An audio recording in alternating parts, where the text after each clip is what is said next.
The past month or so of news in this Democratic primary for Pete Buttigieg about his fundraising has not necessarily gone exactly like he would have wanted. And now his team is making things a little bit harder for him too. And it has to do, I think, with his average donation, the amount, and the fact that it's a little bit too high and they don't like that. So let's look at the numbers as they stand. Through 3 quarters of fundraising, that's the majority of 2019, his average donation was around $40. Significantly higher than the $18 and $27 averages of Bernie Sanders and Elizabeth Warren. Not the highest we've ever seen, but significantly higher. It's more than twice as much as Bernie Sanders. And so we can't say for sure that this is the goal, but Brett is gonna comment. The Pete for Innovation team put out an email with a little game that they wanted donors for Pete to play. And here's a section of that email. All you have to do to win this contest is donate the smallest amount that nobody else donates. In other words, suppose you donate $1. If someone else playing also donated exactly $1, you both lose. We'll see if only one player donated $1.01, and so on until we found an amount donated exactly once, and that's our winner. That's it. Those are the rules. Only donations that are part of this contest count. From this email, and let's be real, we might send you a reminder or two, but that's it. Hey. Multiple donations are allowed and encouraged, wink, wink. Just be creative, pick a unique donation amount, and you could win. So the belief that a lot of people have is that this is sort of an artificial way to get people who are already donating to artificially send in low donations, and with the power of mathematics, the average donation will then go down. But it's a part of a game, you see. I would like to say that in the early days of Pete Buttigieg, I was assigned to watch his town hall and live stream it. After you watched the, I forget who, and that's the point, they're no longer in the race anymore, town hall. Might have been Beto O'Rourke. No, it wasn't. It wasn't Beto, it was the guy, the healthcare guy. Healthcare millionaire guy. Bullock? No, see, exactly, Bennett. It was Michael Bennett, that's what you had to do. Anyways, nice guy. But I watched the Buttigieg one and I liked him. And I found out back then that he did write like a high school essay he won an award for about Bernie Sanders. And I was like, okay, this guy's cool. And that was back when he's like Medicare for all that stuff. I have grown to have such a distaste for Pete Buttigieg because of stuff like this. Because explicitly of stuff like this. The idea that he wants to put out this aura of like, I'm just a man of the people. I am one of those like trying to make it. I'm a progressive just like you. But everything is so fake. He tries to say, back in the day, he said, I want to get money out of the treasurer's race. We found that video and he said, I think money in politics corrupts. And he doesn't want banks coming in and donating and trying to buy the election. Doesn't want all that stuff. He knows it, but he knows that he can't win with that message because of all these half steps he's taken in the meantime. Well, look, so maybe this is a weird thing to even say. We don't know for sure that he couldn't have won without it if a few other things were different. Yeah. If he actually was a Bernie Sanders loving, Medicare for all supporting, super young mayor who plays the piano and speaks Norwegian or whatever, if he had entered the race and gotten the huge amount of media that he got and was a strong progressive, who knows? I don't think that he would have won, but it's not impossible. It's he apparently made the calculation, or maybe it's an accurate reflection of his values, we don't know, that he doesn't actually support those things. No. And he needs to raise money from people who definitely don't support those things. And you see it, man. You see it on the debate stage when someone confronts him and he wants to have, the thing about Buttigieg is he has this rehearsed like cadence. Everything I'm saying, I'm trying to say from the heart. And he really wants to get to that thing where he can recite his memorized messaging, right? However, if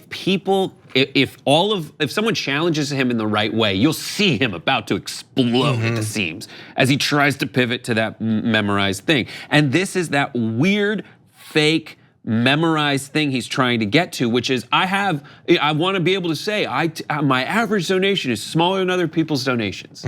He wants to be able to say that.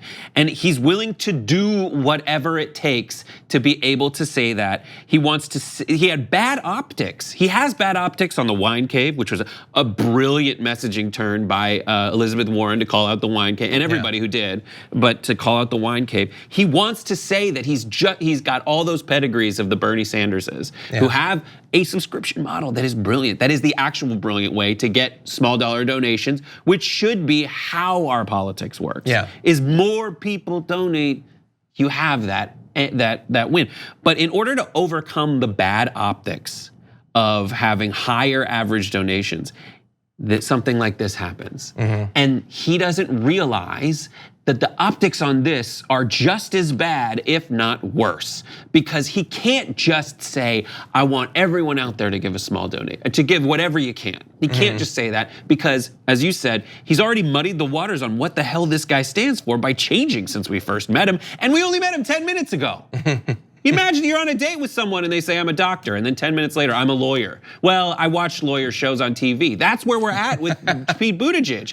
He's so all over the place and we can't trust him. So even if this was something that someone who worked on their campaign realized by working on a previous campaign works in order to just raise more money from more people, whether that's the case or not, because of the wine cave, because of his try-hard attitude. Hiding the bundlers. Initially stopping media from coming into his fundraisers. All of these things contribute to me looking at this and saying, that's what it's about. It's about that. Yeah, and look, I get that there are people probably watching this that are like, you're being unfair to Pete Buttigieg, I like Pete Buttigieg. And I'm sure, look, every candidate has fans, obviously. He's polling at a couple percentage points, I get that.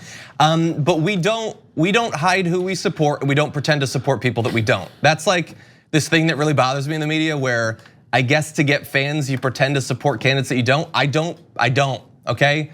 I'm not pretending to like Klobuchar, Gabbard, or him either. I don't. He does skeeve me out. And like you said, I see the way he delivers lines on the stage, the way he responds to criticism, the way he attacks. It reads as very artificial politician to me. And we watch a lot of debates.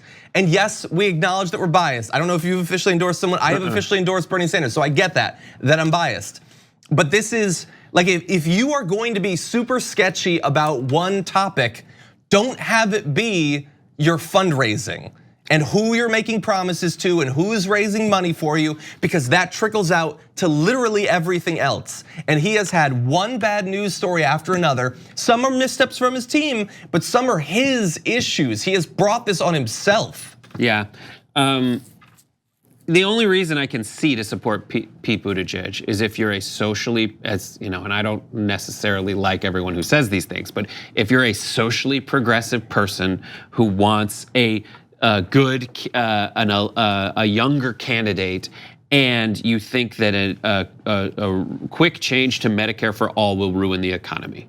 Like that's it. You have to genuinely believe that. Like I've talked to doctors who like Pete Buttigieg, and those doctors say, yeah, I can't Medicare for all because I don't like the reimbursement rates. There's the reason I got it.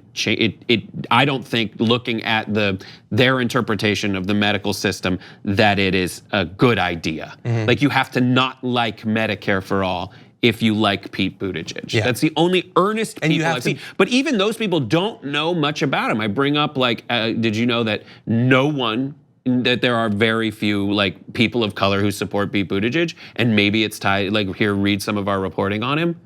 They don't know any of that.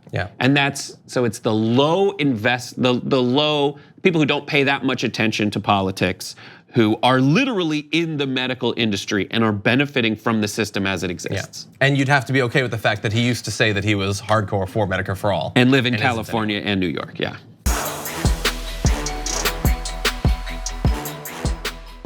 Thank you for watching this clip from the Damage Report. For more content from the show and access to TYT Network members-only exclusives, go to tyt.com/Brooke. Wait, no, it's tyt.com/John. Go to tyt.com/John to sign up.